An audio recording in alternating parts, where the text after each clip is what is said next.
আসন্ন জাতীয় সংসদ নির্বাচনে ভোট দেওয়ার জন্য আপনার ভোটার তালিকা এবং ভোট নাম্বার বের করার জন্য এখন আর ঘন্টার পর ঘন্টা লাইনে দাঁড়াতে হবে না। হাতে থাকা স্মার্টফোন দিয়েই খুব সহজে বের করে ফেলতে পারবেন।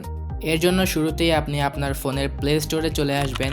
তারপর এখানে সার্চ করবেন স্মার্ট ইলেকশন ম্যানেজমেন্ট বিডি। এটা লিখে সার্চ করার পর প্রথমেই এই অ্যাপসটা চলে আসবে। জাস্ট আপনি এটাকে ইনস্টল করে ফেলবেন। ইনস্টল হয়ে গেলে এটাকে ওপেন করবেন। তারপরে এখানে ভাষার জায়গায় বাংলা অথবা ইংলিশ সিলেক্ট করে দিবেন।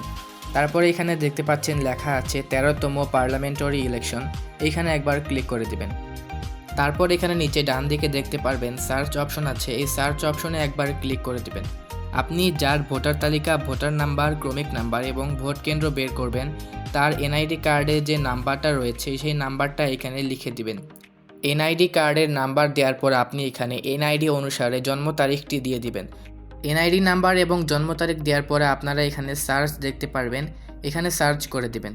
দেখতে পাচ্ছেন যে এখানে আমরা আমাদের ভোটার নাম্বার, ভোটার তালিকা এবং এখানে আমরা আমাদের ক্রমিক নাম্বারটি দেখতে পাচ্ছি এবং আমাদের ভোট কেন্দ্র হচ্ছে হাজীপাড়া। এখানে লোকেশনে ক্লিক করলে আপনি দেখতে পারবেন যে আমাদের ভোট কেন্দ্র কোথায় রয়েছে এবং কতক্ষণ লাগবে আমাদের বাসা থেকে ভোট কেন্দ্রে যেতে।